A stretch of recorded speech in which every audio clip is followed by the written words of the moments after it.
Kothamangalam block panchayat ഓഫീസിനെ ഹരിത ഓഫീസാക്കി മാറ്റും. ഇതിന്റെ ഭാഗമായി ഗ്രീൻ പ്രോട്ടോകോൾ നടപ്പാക്കാനാണ് തീരുമാനം.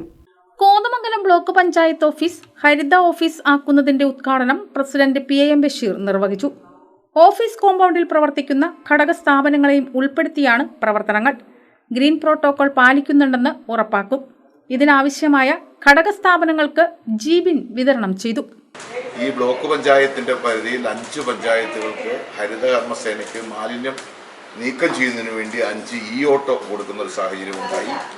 അതോടൊപ്പം തന്നെ കോതമംഗലം ബ്ലോക്ക് പഞ്ചായത്തിന്റെ പരിധിയിൽ വരുന്ന ഹരിതകർമ്മസേനയ്ക്ക് 140ഓളം ട്രോളികൾ ബ്ലോക്ക് പഞ്ചായത്ത് പദ്ധതിയിൽ ഉൾപ്പെടുത്തി വാങ്ങാൻ പോവുകയാണ്. അതിനോടൊപ്പം ചേർന്ന് നിന്നുകൊണ്ടാണ് ബ്ലോക്ക് പഞ്ചായത്തും ബ്ലോക്ക് പഞ്ചായത്തിന്റെ അനുബന്ധ കെട്ടിടങ്ങളും അല്ലെങ്കിൽ ഓഫീസുകളും ഇന്ന് ഹരിത ഓഫീസുകളായി മാറുന്നത്. ചടങ്ങിൽ വൈസ് പ്രസിഡന്റ് ആനീസ് ഫ്രാൻസിസ് അധ്യക്ഷത വഹിച്ചു.